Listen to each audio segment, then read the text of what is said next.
Hi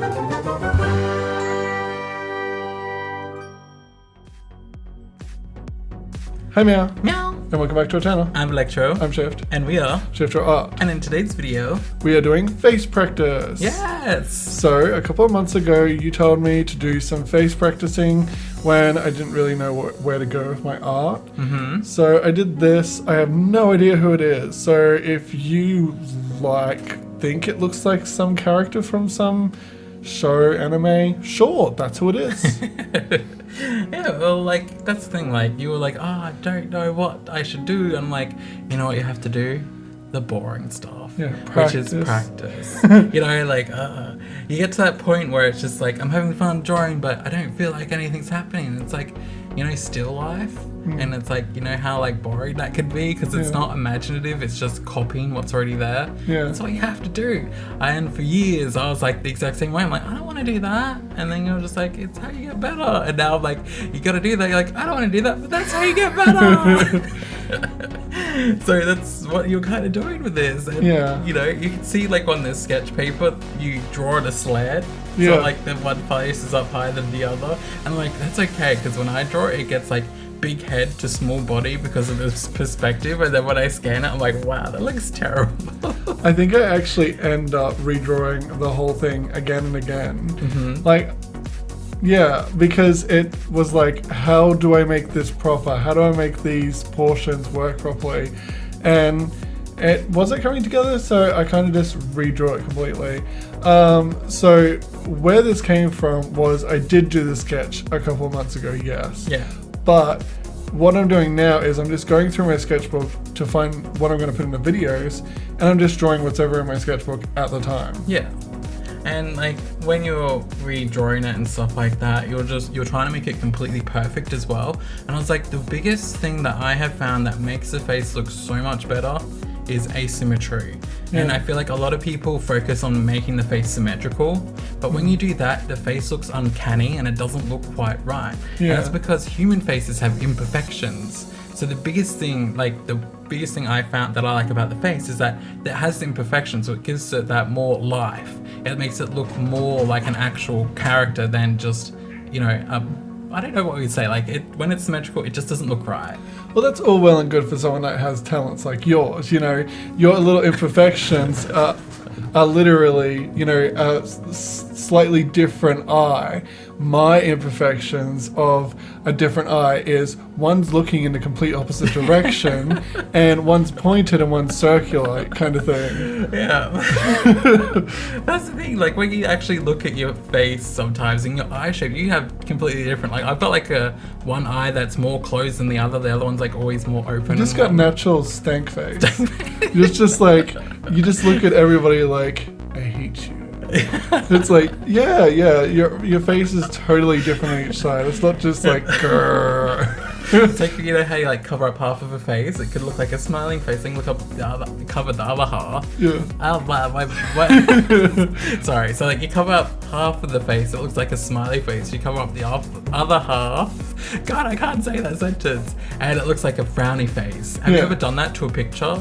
Like random pictures on the internet, you just cover half the face and it looks like they're smiling. And then you do the other one and it looks like they're upset or something. It's like, how does that happen? I'm pretty sure there's actually a YouTube channel dedicated to photoshopping the two different sides of the faces together, like flipping the same side of the face and showing what they look like. It's really weird, like how one face has like, it shows one more emotion than the other one. It's just really weird. Yeah. But that's what you got to think about when drawing faces. You know, you got to don't think about the symmetry, think about the imperfections that you want to add to it to give it the more life and character to it. Yeah, I think I'll start, you know, paying attention to that when I can actually draw a face. I mean, I think if I start paying attention to the emotional side of things, I'm literally just gonna like draw one side of the face completely serious and one side of the face completely Joker smile. I think that's where Two-Face came from. It was someone who's like couldn't draw one face completely the same. Like, you know what? I'm gonna do that trick. One face smiling, one face frowning, and it'll be fine. I can do it. And the funny part about it is the one side that's smiling with the emotion is actually the coffee stain side or the scar acid. Yeah. Yeah, and I'm just like, you know, Yeah. it's supposed to be the emotional side, but the other side's the logical side. Yeah, well, it's more like what I'm trying to get at is that, you know, it's just more advice. Don't worry about it being perfect, because a face doesn't need to be perfect to look like a face. Yeah. You know, just as long as you know where the eyes, the nose, and the mouth should be, that's the main points. The rest is up to just playing around and figuring out what you like personally. And we won't even mention the really terrible ears. Oh my god. They're cute. Like, big ears are cute, you know.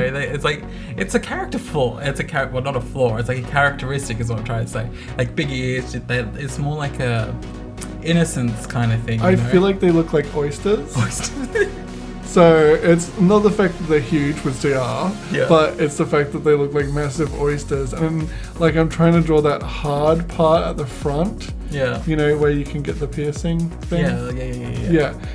I'm trying to draw that, and I'm like, okay, draw that in, draw the back part in, and it just looks like two really weirdly separate pieces. Well, it's cool. It's got a unique look to it, a style, which is really cool. Which you don't want to be looking like everyone else, you know. It's a distinct thing, and you can tell, like, wow, it's different from what I've seen. Yeah, and also with the hair, I shaded it, and I really didn't know how to shade rounded cylinder shapes. So what I did was I selected each individual curl. It looks like dreads, but it's not dreads. It's actually corkscrew curly hair. When I looked at it, like, it looked like dreads. And they're really well done. Like, that corkscrew curls are like, okay. So what I was doing with the shading, I was trying to show the motion of the curls twisting around themselves by doing them across. Well, you did a really good job, considering curls are probably like the hardest thing to do. This is what I figure, right? I'm a terrible drawer with everything right now, right? You're fantastic, but you practice on humans, particular things, straight hair and stuff like that. Yeah? You can't do curly hair. No. If I start doing curly hair while I'm terrible at everything, I will eventually get good at doing curly hair just as much as you're getting good at doing straight hair, humans, outfits, all that stuff. Plus, straight hair is great for when you want to be slick. Like, I ain't figuring out all those dimensions. By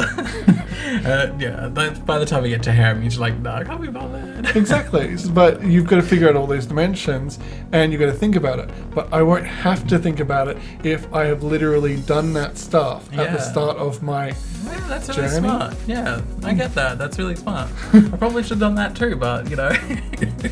Oh, and also the reason that the eyebrows don't match the hair is because everyone always does characters where they don't actually infill the eyebrows with color, or they always do the hair, if it's a bright colorful hair color, as a natural hair color. This is actual dye.